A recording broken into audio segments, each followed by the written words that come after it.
Sir நான் சொல்கிறது காங்கிரஸ்காரங்களுக்கு பிடிக்காது, திமுக காரங்களுக்கு பிடிக்காது, ராமனுக்கு பிடிக்கும். ராகுல் காந்தி தலைவராக வரைக்கும் பாஜக தேர்தல் வெற்றி பெற்று கொண்டு தான் வருவார்கள்.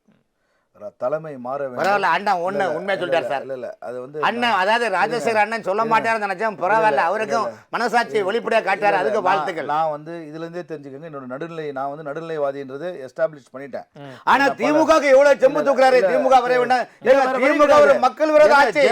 திமுக தமிழகத்தின் நிதிகளை உறிஞ்சி கொண்டிருக்கின்றன. அம்மையார் ஜெயலலிதாவின் எண்ணங்களும் அம்மையார் ஜெயலலிதா சொன்னதை மட்டும் தான் நான் பேசிக் கொண்டிருக்கிறேன்.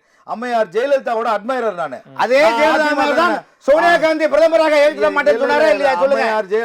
அம்மையார் ஜெயலலிதா கடைசியாக பேசிய வீடியோ என்கிட்ட இருக்குது, போட்டுமா? கேக்குறீங்களா?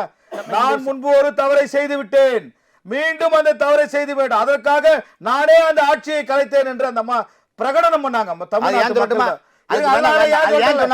திமுக ஆட்சி எல்லாம்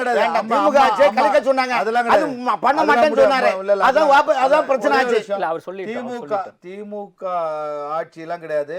அம்மையார் ஜெயலலிதா இந்த கூட்டணி நம்மளுக்கு ஒத்து வராத கூட்டணி. மக்களின் மனநிலையும் மக்களின் எண்ண ஓட்டத்தையும் புரிந்த ஒரு தலைவி என்றால் அம்மையார் ஜெயலலிதா மட்டும்தான்.